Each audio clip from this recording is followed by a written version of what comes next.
Hello, everybody. Scott Golden here with the Golden Opportunities Coaching and Pro Wrestling Logic YouTube channels. Welcome to those of you who are new. Welcome back to those of you seasoned veterans of what we do around here. Obviously, we have reached the 2,000 audio marker, which isn't nearly the 20,000 I want, but we're getting there. Slaughter and Car Noodle versus Davis and Parsons opens up the program here, which is the October 2nd, 1982 edition of Mid-Atlantic Championship Wrestling. Slaughter and Car Noodle, of course, are tag team champions. They kind of go in there, Slaughter continuing to brawl. Interesting that the Slaughter Car Noodle team, which is primary throughout 1983, so the formation of such in the last quarter of 82 makes a lot of sense. Not exactly, your major team here, but they do end up becoming such as we close out the year. Anyway, Slaughter and Car Noodle against Davis and Parsons.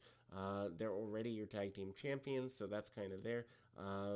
Mike Davis is a guy who really doesn't find his true stride until he gets to Texas.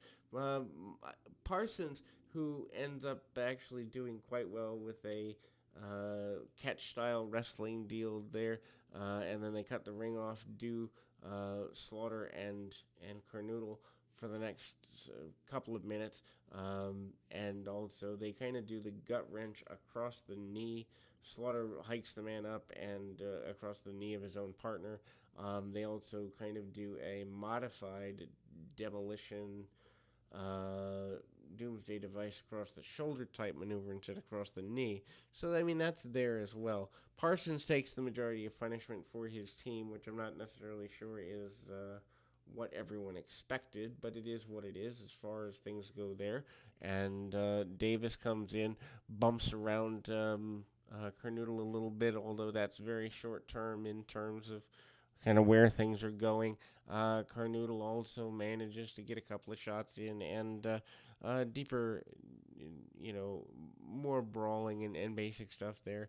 Slaughter manages to get a suplex and then kind of does the draping suplex across the rope there, and again attempts to roll up, doesn't get what he wants out of it, and manages to get things going there. Slaughter comes back in, goes after Davis. Match probably goes longer than it needs to go, being a basically two enhancement guys.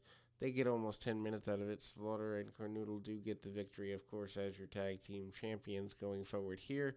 And then we move to another match in the series of matches, which this time happens to be Wahoo and Piper.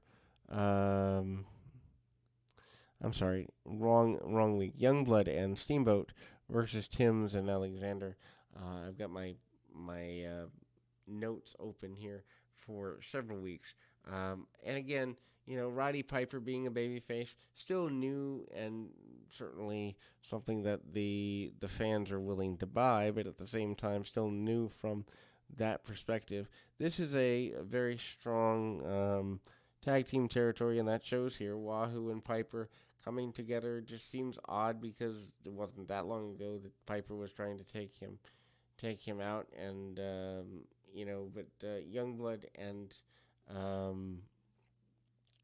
Steamboat, a regular team. Tibbs and Alexander, pretty basic. I guess you'd say fire coming from Youngblood. He's the younger guy at the time. Steamboat comes in, kind of holding together the middle of the team, dropping the elbow, dropping the arm, getting what he can out of it. Bill White takes a good bit of punishment. Common and consistent tags between Youngblood and his partner. Tibbs comes in, cuts Youngblood off a little bit, and that continues to be basically the flow of the match. Steamboat manages to get advantages where he can, when he can. Not exactly the simplest of matches, but at the same time, the undercurrent makes sense. Dalton and Ernesto got a promo about their upcoming matches, and again, not exactly having the being guys who are enhancements. That's their role. That's kind of where they're going, and it shows. But again, I like the fact that if you're on cable at this time, that's where you're going to go. The team here that they are facing off with uh, are Briscoe and um, Briscoe being in tag matches here is, I guess, pretty normal for the time period. Dalton and Ernesto against Briscoe and Rotundo. Good rub for Rotundo to get a tag match with Jack Briscoe. Rotundo comes in after Briscoe kind of cleans house, opens things up a little bit. Dalton, a good guy who stands toe to toe with Rotundo a little bit. When there's a need for a roll through, we see Jack Briscoe take back over. Basic wrestling, keeping his man on the mat. Again, a former NWA champion, to me, being in a match that goes more than a few minutes here doesn't really make a heck of a lot of sense, but it is what it is. Samoan drop, which is a weird move from Mike Rotundo. Rotundo does hook the leg on the Samoan drop. Steamboat and Youngblood talk about wanting to be more consistent tag team partners. The return of Wahoo McDaniel to having the U.S. Championship, kind of a big thing here. Sergeant Slaughter not happy about not being in as much control as he used to be. Also taking out Wahoo in brawls there. Basic storyline to keep their feud going. I mean, they've been feuding for a while, so the series needs a little spicing up, so to speak.